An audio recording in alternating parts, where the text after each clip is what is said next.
Okay, so we are going to be going over how to snowball the game from mid-game when you are already winning and you have a lead and your team's ahead. Uh, if you're like my experiences, there's so many solo queue games that I've lost even though I should have won, or I felt like I should have won, because we were really far ahead early game. We got cocky and then we lost. And then at some point over these past couple of years, I've realized, or much more recently, that actually I don't know how to play mid game. And so I started learning, and I'm going to teach you guys today something that tends to be a general rule in general with how I believe you should be playing mid game. And I'll tell you why. So let's just define mid game first. For me, mid game means when one tower goes down and the bot lane, aka the AD carry, swaps mid and the solo lane swaps to whatever side that the tower is down on. So in this scenario, Talon and Seraphina bot, we killed the bot tower. Talon just killed my bot tower, but before then we killed the bot tower and switched, excuse me, Jinx mid. And so my main objective coming out of base was already to defend the next wave. So I'm down tempo, Talon gets this tower. I accept that. I just happen to be here for all in, but I would be bot side anyway to protect this wave. And the main idea I want you guys to understand, the reason why I don't protect mid, I use my tempo bot or top in this scenario is because, or in most mid game scenarios, is because when you push mid, there's always someone to receive it, right? It's the middle of the map. You should think of mid lane as like if you were gonna play Counter Strike, Crossfire, whatever, some sort of like deathmatch FPS game, right? You have a base you spawn from sometimes. I'm saying in general, right? Yeah, this let's just say you have a base that you spawn from when you die, right? So if you push in the mid wave, you don't actually generate much pressure as if you push in the side lane.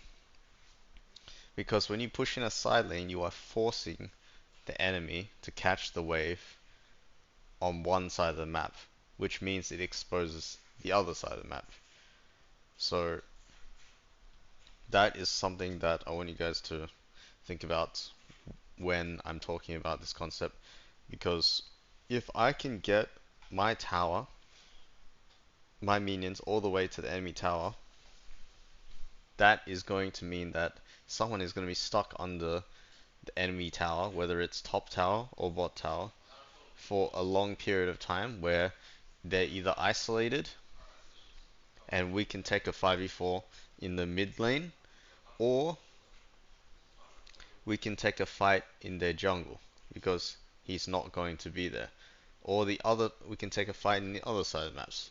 So you can see that you have plenty of options when attacking the enemy team when you're snowballing, if you're able to protect the wave up until it meets the tower. So here I'm protecting the wave, more like I'm slapping this guy's head off, but that was my main objective. And notice how I don't protect a Seraphine that doesn't need to be protected, right?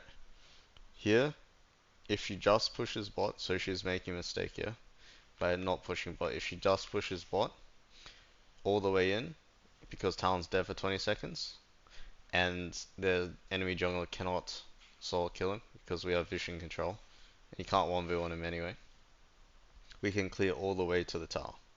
And then she can siege mid, but she skips some steps here and just runs mid after the kill, which allows them to just group.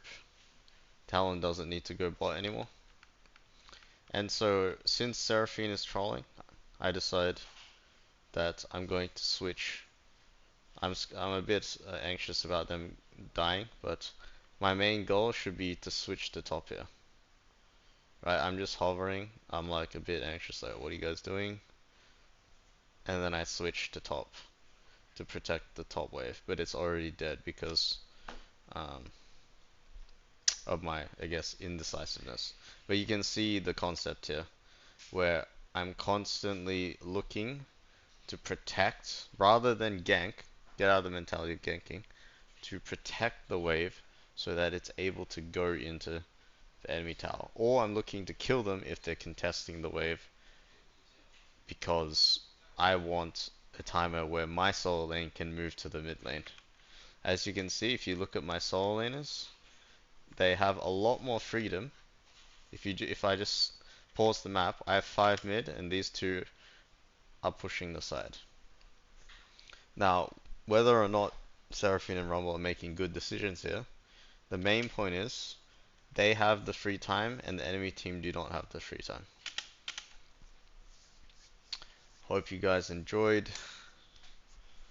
Make sure to check out my Patreon if you would like further analysis or you would like to improve on the game.